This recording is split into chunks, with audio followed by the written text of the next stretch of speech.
Alright, what is going on? I am back again, actually not too long after I filmed and edited and posted the Best of 2021 video. So I was kind of, I'm home alone right now, and I've kind of found myself in the mood to pull some shit out to make one of these videos. We're actually going to be talking about a few non-metal projects today, alongside the, you know, normal realm of extreme metal stuff that I normally talk about. So like I said, I just filmed the Best of 2021 video like less than 2 weeks ago. Since then, I went to Columbus and I got my ribs tattooed. But the next day on the way home, I stopped at an IKEA and I picked up another like calyx unit to sort of alleviate the space, which I desperately needed. But honestly, even after I spread the records out amongst the new unit, I still feel like I'm kind of in a bit of a desperate space situation. Because once this shit is filled, I really don't have another obvious spot for like another big calyx unit. So I'll have to cross that bridge when I come to it, but I'm not really sure what I'm gonna do as of right now. Anyway, let's get into it. What we're listening to in the background is the most recent Old Nick tape. This is, honestly, this is just what was already in the tape deck, and Old Nick is kind of just old reliable as well. Not like you can really ever hear it when I'm talking anyway. Alright, I have not pulled the records out yet, though I do know what I'm going to talk about. So the first thing that we're going to talk about in this video is a split. I'm still kind of getting used to where these things are too, since I moved everything around recently. Yeah, here we go. Alright, first thing we're going to talk about today. This is the split between Drug Darkness and Friedhof. That's probably maybe how you pronounce it. It's F-R-I-E-D-H-O-F. This is a self-titled split, just Friedhof, Drug Darkness. And honestly, the reason I finally, because I've wanted one of these for a couple of years now, because I've always really liked Drug Darkness. Since the first time I heard it, I really liked that brand of sort of like synth black metal. Really, really good shit. And Friedhof I was mostly sort of unfamiliar with, apart from some of the material on this. I never really looked too much into it just because I knew it was kind of strictly like synth music. But obviously, lately, over the past year and a half or so, I've really found myself enjoying like synth stuff. So recently I went and I listened to Friedhof outside of this material, one of the I guess a full-length album, and I absolutely fell in love with it. So I went on Discogs and found that release, which is just a Friedhof record, which I will talk about in a future video because I've been absolutely loving it. But the same seller was also selling this, so I just bought both of them. And honestly, I'm just kind of talking about this one because I think there's probably more of you that are familiar with Drug Darkness. But anyway, Drug Darkness is a project from Michigan, I think. And actually, Drug Darkness gets its name from a Heroin Makes Happy song, which is quite cool. Especially because you can tell, like, they're in the same sort of realm of like weird synthy black metal. And Friedhof is a German project. So originally this release was put out on tape, I think in 2019, and in 2020 it got the LP press. And like I said, since, you know, I first heard this, I've wanted a copy of it, but it always kind of went, because I know it's a Liver Mortis release, so I know like the quality's not, you know, phenomenal. Though for some releases, it's, you know, these sort of fold over covers sort of work with like the lo-fi attitude of everything else. And I think this is probably one of those. But anyway, like I said, Drug Darkness, raw black metal, sort of infused with like synth type shit. Again, kind of similar to Heroin Makes Happy. Friedhof is kind of like high key, just synth music. And there are vocals, but they're very, very, very sparse. And, you know, sometimes the vocals are just like sort of samples. But there are actual vocals that make appearances on Most of what I've heard anyway. I don't know, basically just to speed this up, it's raw, it's catchy, and it's super fun. And that's what I like about it. I love the album cover. I don't know, it's a cat with a syringe going into it. There's the back cover there. You have Drug Darkness and Friedhof with the track listing. Like I said, this is just a fold over sort of cover. Nothing on the inside. The vinyl itself, I don't know what the limitation here was, but the vinyl itself is green, which is as fitting as it can be. I honestly, I don't even know that I have a preference between these two projects, because I've fallen head over heels in love with the Friedhof stuff recently. I really like this release. I love both of these projects, and if you haven't heard of one or the other, definitely give it a whirl. Drug Darkness, Friedhof, fantastic.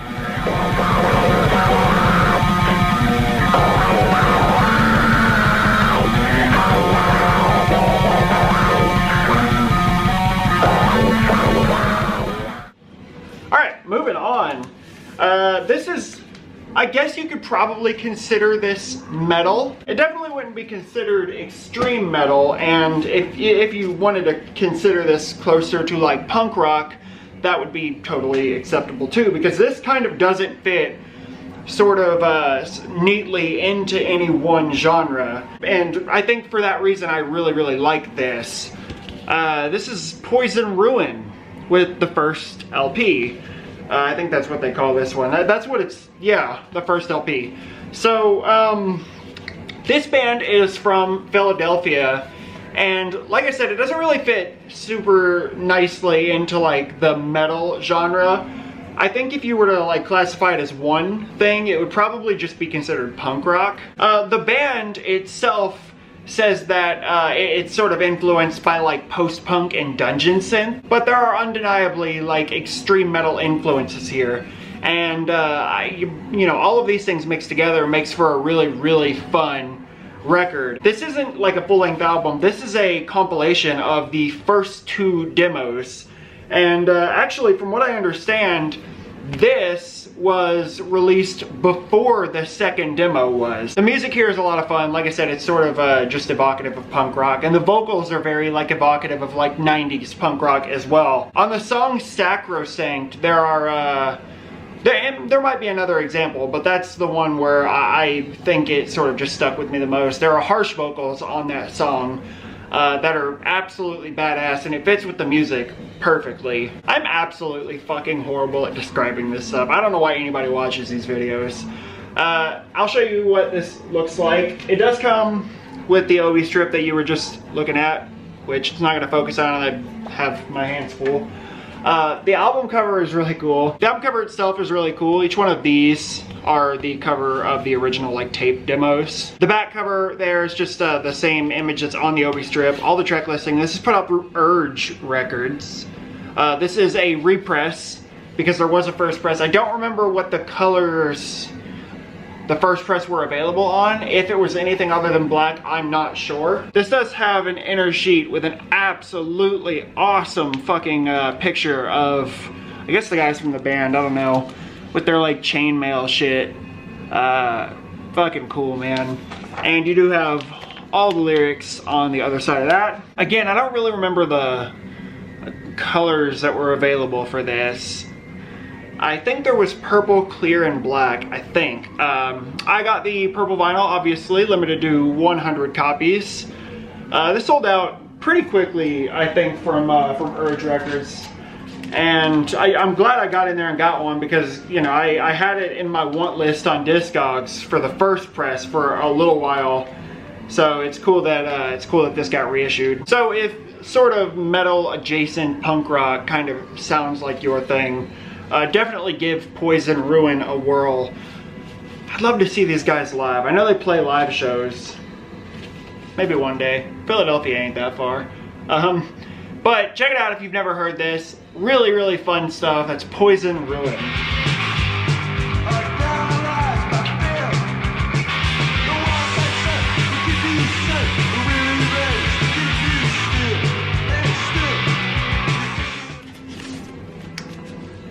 All right, moving on.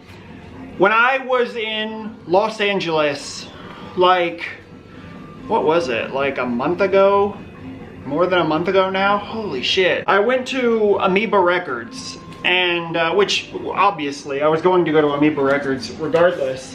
And I was sort of perusing the metal section, and there was a lot that I could have walked away with. But, you know, I had to consider like getting everything home. And I didn't know if I wanted to like grab a mailer and mail it out or whatever. I packed those road trips so tightly with stuff. I have like no room to, you know, go to a post office or anything. Literally, it's very busy. So, you know, that night when I was at Amoeba, I kind of just decided like, you know what, I'm not gonna get anything because I don't want to have to get it home. So I was literally walking out and I saw the country music section, and I figured I'd walk over there to look for one thing in particular, which was a record store day release. And I found it. And I'm talking about this. This is Coulter Wall and the Scary Prairie Boys with Live in Front of Nobody. When I saw this, I was fucking thrilled, because if you look on eBay, people were absolutely trying to gouge for this thing. And on Discogs, it's not quite as bad. You can find it for like 60 bucks or something. But I found it for a retail price. And they had 2 of them. So, you know, I immediately grabbed that, and I went back over to the metal section and I grabbed something else that I had my eye on, which I will talk about right after this. But, yeah, this is a record store day release. I think limited to 3,000 copies, if I'm not mistaken. Sorry, had to change what we're listening to in the background because the last tape ended. I showed this in the Best of 2021 video as well. Somebody in that video in the comments actually mentioned how to pronounce this, and I didn't look it up just now to reference, to say right now, so sorry about that. Anyway, back to what we were talking about. I kept the, like, hype sticker. It is limited to 3,000 copies. So, basically what this is exactly what the title would suggest. It's a live performance, but just in kind of like an empty room. And there's actually video of some of this on YouTube, I think. I absolutely love Coulter Wall. I mean, in terms of country music, I'm very, very picky. And you guys have seen pretty much every country music record that I own, because it's basically all, it's either like I have a Johnny Cash record, I have all the Coulter Wall stuff on vinyl, the Coffin Shaker stuff, and I also have a Cody Jinks record, which I've never shown before, but I love this album. I just realized that all my country stuff is in the C section of the shelf, which is cool. But yeah, this is basically just, half of these songs are covers, the other half are Coulter Wall originals. I fucking love this guy's voice, very, very sort of deep. He kind of sounds much older than he is. The guy's younger than I am, but he sounds like somebody who would sing like the older days of country music, and for that, you know, I love it. There are a few songs on here that I don't believe have made an appearance on any other Coulter Wall releases, just cover songs. Is Anybody Going to San Antone, Last Word and Lonesome Is Me, Up Against the Wall, Redneck Mother. Yeah. But, I'm not going to talk too long about this because it's very simple. But, I'm a fucking sucker for Coulter Wall. I also really like the version of Sleeping on the Blacktop on here is like much slower than the recorded version that was on the first EP. And it's fucking incredible, man. That's my favorite Coulter Wall song, probably. I love the front cover because it feels as old aesthetically as it does musically. The back cover, again, it all looks like something that would have come out in like the 60s or 70s. And I fucking love it. The vinyl itself is very simple, just black. I'm not gonna pull it out. This doesn't come with an insert or anything. I just wanted to mention it because I've been listening to it quite a bit. And I feel like there are probably a lot of people in the audience here that is not a fan of country music, and really I'm not either. I'm very picky, like I said, but Coulter Wall for me will always be an exception. And I'm fucking happy to own one of these. So give it a whirl, man. That's Coulter Wall and the Scary Prairie Boys with Live in Front of Nobody. Sweetly taking his time, thinking all is straight right, chasing it with red wine. All right, the other record that I got at Amoeba in Los Angeles is actually a 10-inch record, which I don't show very often. And that is this. This is Midnight with Farewell to Hell. It is fucking crazy to me that Midnight as a band is almost 20 years old. Formed in 2003, and this is the third EP from 2008. And in 2008, when this was first released, this is a repress, but Nuclear War Now did the vinyl press, and the original version of this came with an additional 7-inch record. I don't remember what tracks were on that record, but this is the second press from 2010, and I believe that everything was identical, I think, except for the addition of the 7-inch. But the reason I was excited to see one of these is because I found it for cheaper at Amoeba than I would have gotten it online. But this is also like the debut of some of my favorite Midnight songs. Specifically, Screams of Blasphemy. I fucking love that song. To this day, one of my favorite Midnight songs. But Vomit Queens is also on here. Black Rock and Roll, Cross Held High. I mean, like, really every Midnight song is as good as each other, but I think there's a couple here that sort of just stand out as being highlights in the Midnight discography. But you guys know what Midnight sounds like. I like the cover. Again, very simple. I have a few Midnight records with the cover that's basically just this with different color schemes. Back cover right there. I like side Angels Bleed, side Release My Seed. Like I said, put out through Nuclear War Now. No specified limitations that I could find, but I didn't really look that hard either, so who knows.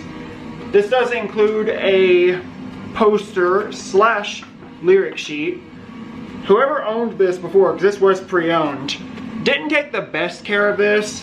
It does have like a coffee stain or something. How you get coffee stain on a poster, I don't really know.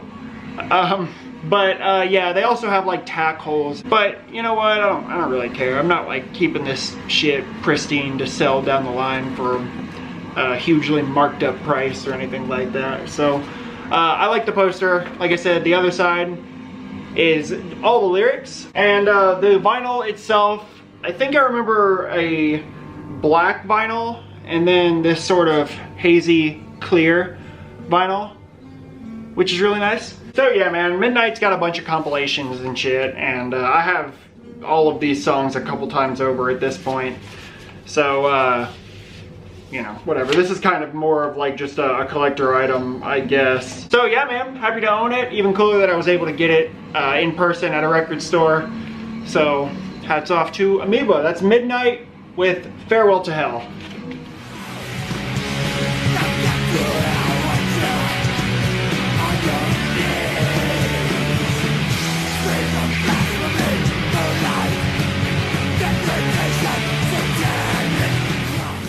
Alright, moving on.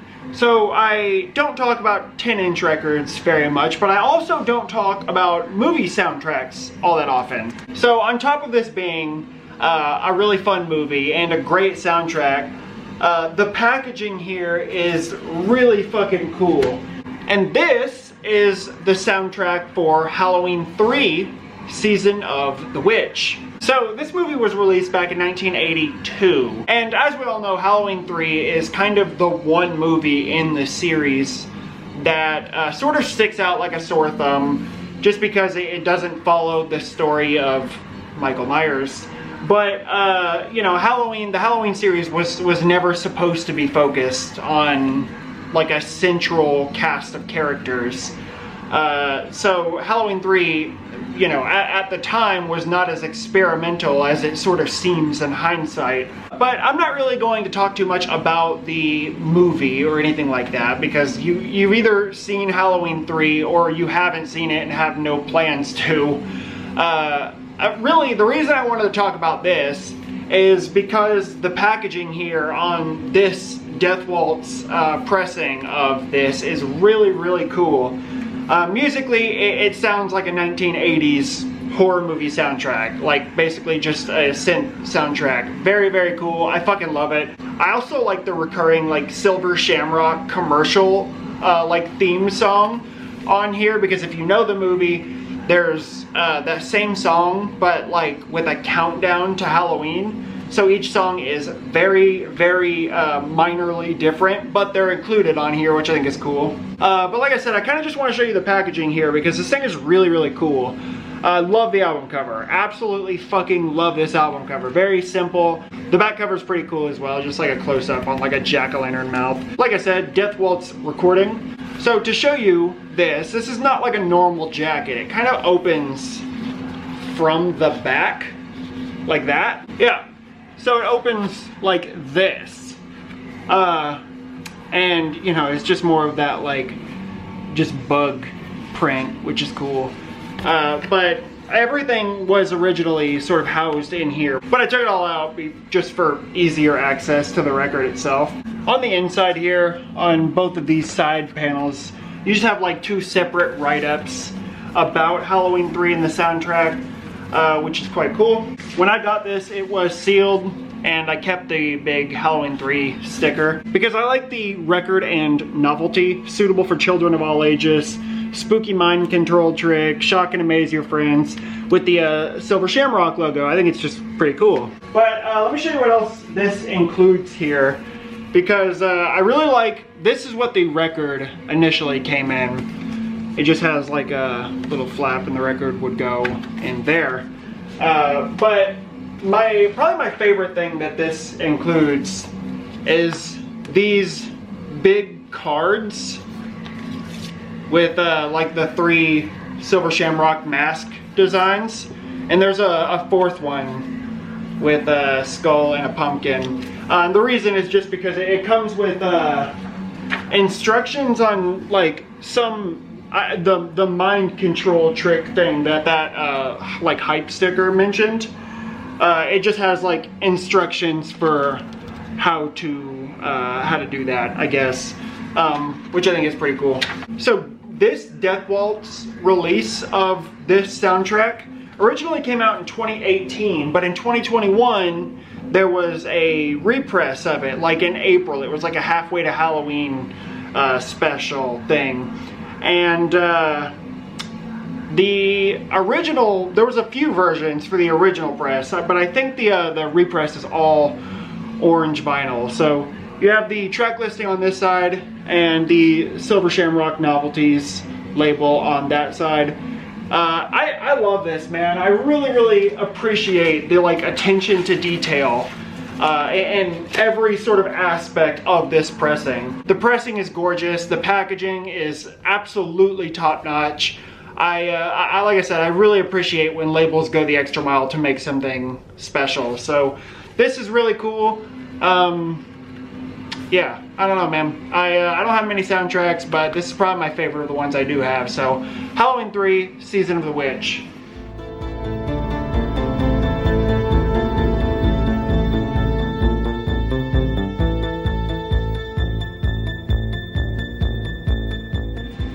I feel like I've been talking for fucking ever. This video, I don't want it to be too long, so I'm kind of gonna speed through these last two, I think. Next up, we got Assassination with Into Space and Out of Reach. Kind of like how I mentioned with Halloween 3, you either know it and have heard it, or you know what it is and you've got no intentions of ever listening to it. But this is another one of those sort of psychedelic occult rock black metal projects that I happen to really love.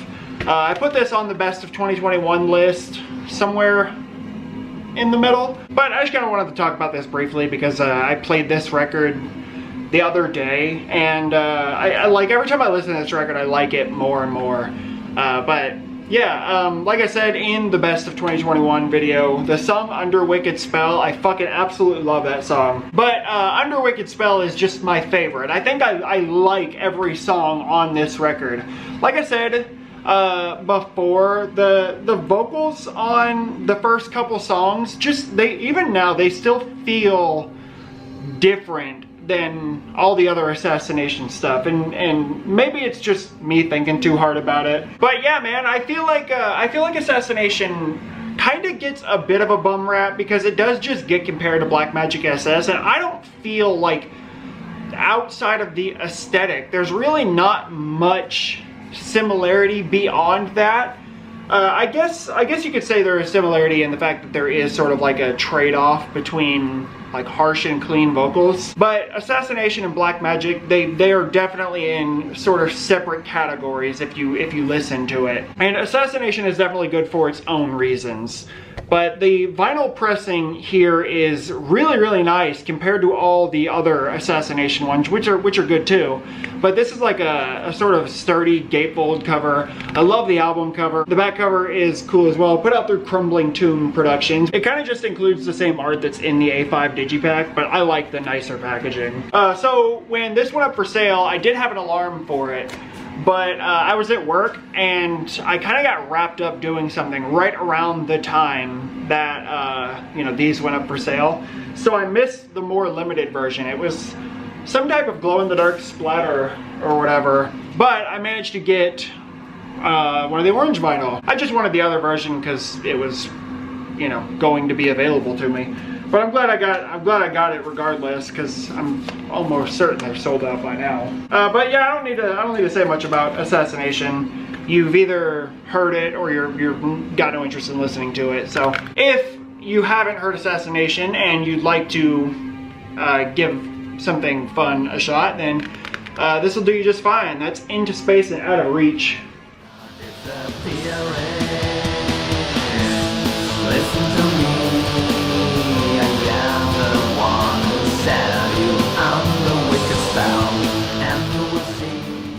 Alright, let's finish this off with some atmospheric black metal from here in the United States, I think. This is Moon and Azure Shadow with Age of Darkness and Frost. So the guy behind this project, and it is just one guy, put out the debut album from this project back in like 2012, and then there was basically nothing until this in 2018. If there were any EPs, I don't remember, but it might just be a discography of 2 full-length albums, and this is the most recent thing we've heard from this project. This album is basically just a few long songs kind of punctuated with instrumental interludes. But really what I like about this is I love the epic atmospheric black metal thing, but I love how heavy the synth elements on here are. For me, it sort of adds that extra layer of interest and makes this a little bit more unique than a lot of the other bands that sound kind of like this. The sort of epic atmospheric black metal with really like distant vocals. When you add a bunch of keys and synths on top of it, for me it really elevates it. That being said, it is very well balanced in its ability to sound sort of pretty and sound like black metal. The vocals, like I said, are very reverbed and they kind of sound very distant in the mix, which I like. But honestly, for me, it's the sort of heavy synths that I like so much about this. I love the album cover as well. It's very sort of standard for this style of black metal, but I like it regardless. It's put out through Repose Records, and I think this one was limited to 300 copies. There's the inner sheet there, the man behind the project, and you do have the lyrics on the other side. The vinyl itself is fucking gorgeous. I don't have any records that look quite like this. Green, black swirl with white splatter. Really, really nice, man. This is the only version that was available to me, so I don't know if there were other versions of this one. But yeah, that's really, really nice. But if you like sort of epic atmospheric black metal, this is a good record that's very underrated, sort of cheap on Discogs, so it's accessible as well. So if that sounds good to you, give it a whirl. That's Moon and Azure Shadow with Age of Darkness and Frost.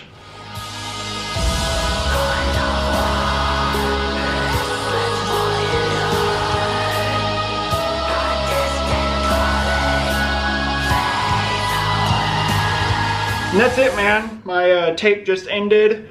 I talked for too long about some of these and sort of stumbled all over myself with other ones. So this video might be a little bit of a mess to edit, but hopefully I'll pull something out of it.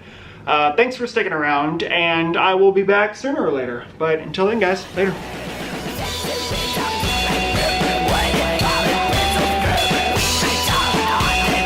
Pointed at my